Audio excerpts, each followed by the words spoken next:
Mr. Muhammad Faizal Abdul Manap.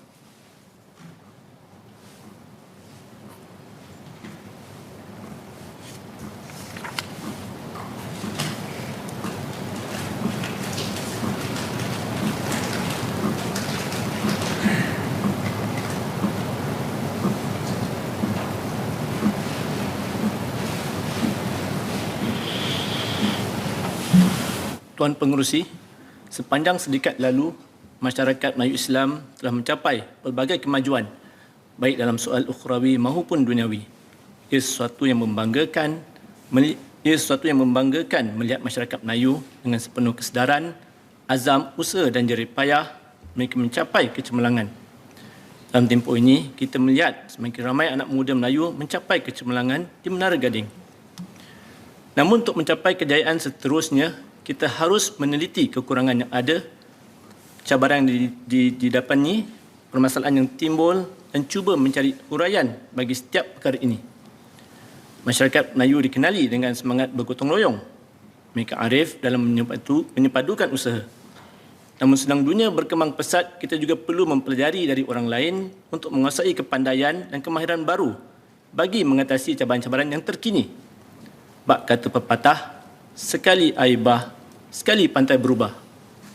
Jadi sedang kita dahulunya lebih senang berenang di kolam, kini hasrat masyarakat Melayu adalah untuk menyelam di laut dalam.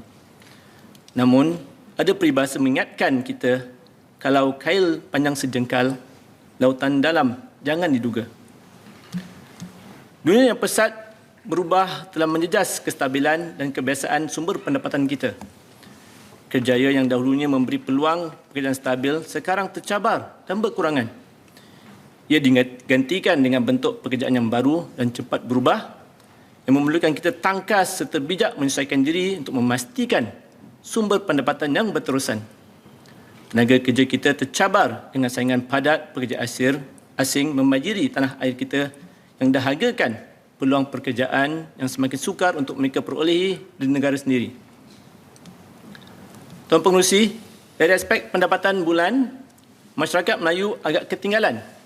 Banci penduduk tahun 2020 menunjukkan purata pendapatan bulanan isi rumah daripada hasil kerja adalah $6,851 pada tahun 2020 dan paras median pula adalah $5,704, yakni yang terendah jika dibandingkan dengan kaum Cina, India dan kaum lain. Apalagi 30.71% masyarakat Melayu mendiami flat 3, 2 dan 1 bilik. Tuan, walaupun ada beberapa perkara yang ingin saya sentuh dalam ucapan ini, namun disebabkan masa yang terhad, saya akan fokus pada salah satu aspek asas dan penting dalam usaha mencapai kemajuan dan pembangunan bagi sebuah masyarakat, iaitu pendidikan. Persediaan yang tepat dan mencukupi sudah tentu harus menjadi keutamaan tindakan badan-badan yang bertanggungjawab untuk menangani cabaran ini. Pendekatan haruslah berbentuk dua cabang. Pertama ialah mengenal pasti bidang kerja yang akan menjadi peluang utama sekarang dan masa depan untuk masyarakat kita pelopori. Kedua ialah mengenal pasti kecenderungan dan kekuatan masyarakat kita supaya semua persediaan yang diperlukan serta penyesuaian yang harus bermula dilakukan dari sekarang untuk menyiapkan kita untuk suasana pekerjaan yang telah dan bakal berubah di masa depan. Kesemua ini sudah tentu akan mempengaruhi fokus pendidikan kita ke depan. Tumpuan kepada jenis pendidikan yang menjadikan anak-anak kita untuk mengharungi cabaran jelas masa depan ini harus ditekankan. Pendidikan yang berbentuk forward thinking seharusnya menjadi asas kurikulum yang mereka terima dan pendedahan yang perlu mereka lalui sememangnya harus berlandas dan berbentuk future realistik. Kita juga perlu meneliti cara baru untuk membantu anak Melayu cemerlang dalam bidang inovasi dan kreativiti, kewangan Islam yang semakin luas penerimaannya dalam pasaran dunia termasuk jenis fintech, industri farmaceutical, robotik dengan kaedah nanoteknologi yang sebercanggih dan juga industri hijau yang kini merupakan asas ekonomi baru dan mendatang. Di antara bidang-bidang ini, ia perlu kepakaran golongan keagamawan juga untuk mencerahkan masyarakat dalam hal-hal penglibatan kita. Disebabkan itu, saya ingin bertanya Menteri Bertanggungjawab bagi Ehwal Masyarakat Islam soalan berikut. Pertama, apakah perancangan pemerintah untuk membolehkan lebih ramai generasi muda Melayu menyertai bidang-bidang baru yang ada sekarang menjelang 2025.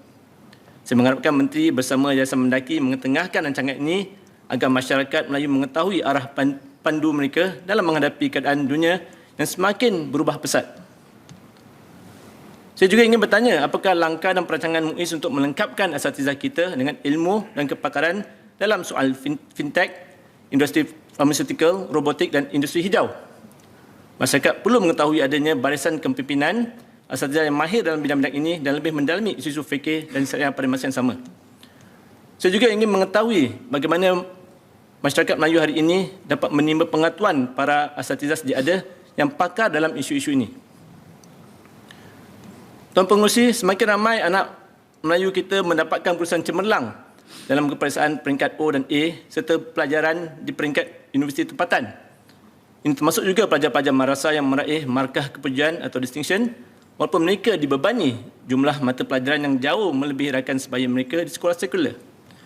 Ini menunjukkan wujudnya golongan anak-anak Melayu kita yang berpotensi tinggi yang perlu diberikan tumpuan, bantuan dan sokongan yang sepenuhnya. Selain peningkatan jumlah pelajar-pelajar Melayu di universiti-universiti tempatan, semakin ramai juga jumlah anak-anak Melayu yang melanjutkan pelajaran mereka di peringkat sarjana muda dan juga pasca siswazah di universiti luar negara. Pada masa mendatang, dengan perubahan global yang pesat dan lahirnya bidang-bidang ilmu yang baru, akan ada lebih ramai pelajar-pelajar Melayu yang mungkin ingin mengambil peluang untuk menimba ilmu dan pengalaman di institusi-institusi pengajian tinggi di luar negara. Saya harap Yayasan Mendaki dapat meluaskan lagi skim pinjaman pengajian luar negara dari segi jumlah pinjaman dan juga merangkumi lebih banyak bidang-bidang ilmu yang baru. Ini supaya hasrat dan aspirasi pelajar-pelajar Melayu kita tidak terhambat kerana faktor kewangan. Mengenai hal ini, saya ingin bertanya beberapa soalan kepada Menteri. Dalam masa 10 tahun kebelakangan ini, pertama, berapakah ramai pelajar Melayu yang telah dibantu menerusi skim pinjaman pengajian luar negara yang diberikan Yayasan Mendaki setiap tahun? Kedua, berapa ramai pula daripada kalangan pelajar ini yang bantuan menerusi skim pinjaman tersebut diubah menjadi beasiswa disebabkan mereka mencatat keputusan cemerlang? Ketiga, berapakah jumlah purata pinjaman yang diberikan Yayasan Mendaki setiap tahun? Keempat, berapa ramai pelajar pasca siswazah yang dibantu Yayasan Mendaki sepanjang 10 tahun lalu bagi membolehkan mereka mengikuti pengajian peringkat sarjana dan PhD di universiti luar negara?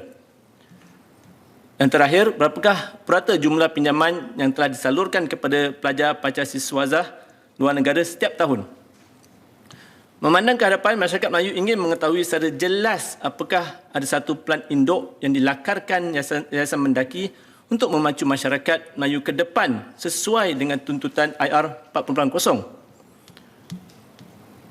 Tuan, pada permulaan ucapan, saya ada menyatakan tentang mengecapi kemajuan ukhrawi dan duniawi. Telah saya kongsikan pandangan saya dalam memperkukuhkan lagi usaha-usaha untuk terus mengecapi kemajuan menerusi pengeluasan bidang-bidang ilmu pendidikan yang sejajar dengan perkembangan semasa. Sebelum saya mengakhiri ucapan ini, saya ingin menyentuh perkembangan semasa yang perlu diberi perhatian oleh masyarakat Islam Singapura khususnya. Tuan, kemajuan masyarakat Islam bukan hanya semata-mata tergantung pada perkembangan dan peningkatan tahap pendidikan saja. Ia juga bergantung pada usaha-usaha menyebarkan kebaikan dan pada masa yang sama berusaha membuat umat Islam lebih mendekati nilai-nilai keislaman. Pada Januari lalu, Persatuan Ulama dan Guru-Guru Agama Islam Singapura Pergas telah mengeluarkan kenyataan melalui platform media sosial, Facebook dan Instagram bahawa mereka akan membentuk satu pasukan bertindak berhubung isu LGBT atau lesbian, gay, bisexual dan transgender di Singapura.